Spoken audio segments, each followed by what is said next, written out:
Namaskar. I am Deepak Singh and you're watching Property Matters.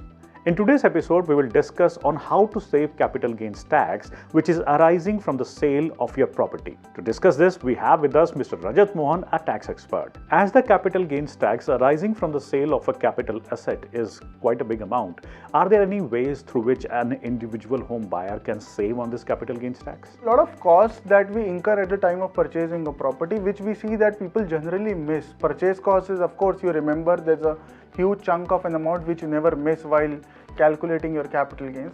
However, what about the lawyer's fees which you have paid at the time of purchase of a property? What about the stamp duty which you have purchased? What about other various charges that maybe you have paid to notary also, notarizing something, maybe you have paid to your developer also, maybe you have paid something to your builder also. All these charges are legally allowed to be claimed as part of the cost which you can reduce from your selling price, which will eventually have a big impact on the capital gains so calculated. Next, similar kind of transfer charges, what we say, we also at times pay at the time of selling a property. One is at the time of purchasing a property, another at the time of selling a property. So advocate fees, stamp duty charges, maybe commission, maybe brokerage, you have paid anything. Maybe you have paid some transfer charges to developer also. All these charges, all these prices would be reduced while calculating capital gains. The third thing, as a part of cost, we see people usually spend some money during the period in which the asset is being held on the improvement of an asset. All these improvements are also allowed to be reduced from the consideration which you have received on selling the property. People usually miss this. So I'll advise, must reduce the prices that you have paid on improvement of the property, but it is good to have supporting documents, it is good to have supporting invoices with you. If you have sold any property during the year, whether in real estate or in non-real estate, you have profit in one, loss in another, both can be settled off against each other. Your total tax liability can be reduced. Under income tax law, a lot of exemptions are also available. So first exemption is, if you sell one house property, you purchase another house property. Then to the extent of investment in new property, you will not be charged any capital gains. So example, I have sold one property worth rupees 1 crore and I have capital gains to the tune of 30 lakh rupees just by investing 30 lakh rupees in a new residential house property. So this is the provision with regard to residential house property. If you purchase a new residential house property to the extent of 30 lakhs, your entire capital gains would be exempted. There will be no tax on you.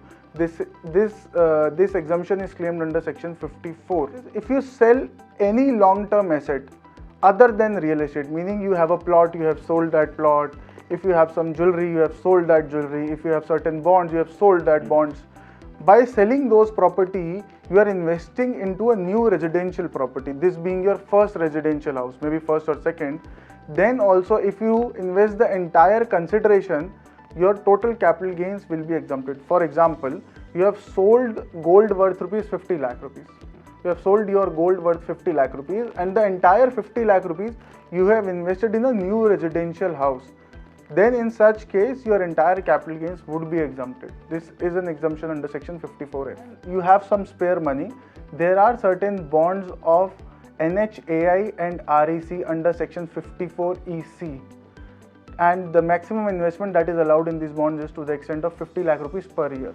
So if you have invested in these bonds in the year in which you have capital gains, then your capital gains would be exempted to the extent of your investment. So if I have a capital gains of 50 lakh rupees, but I have invested 20 lakh rupees, 50 minus 20, 30 lakhs is what on you pay the tax. There is a capital gains account scheme also, which there is a particular bank account in which you can park your money. So suppose today you have sold a residential house property.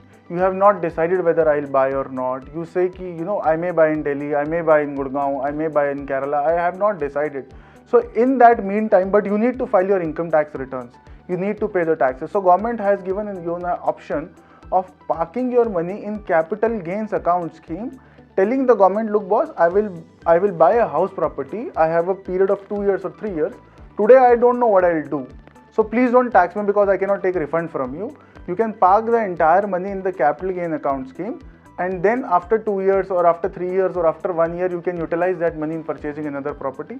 You will be exempted. So this is how you can save your capital gains tax and plan your property sale accordingly. Do share your views in the comment section below. This is Deepak Singh signing off with cameraman Manish Sharma. Please like and share this video and do subscribe to MBTV.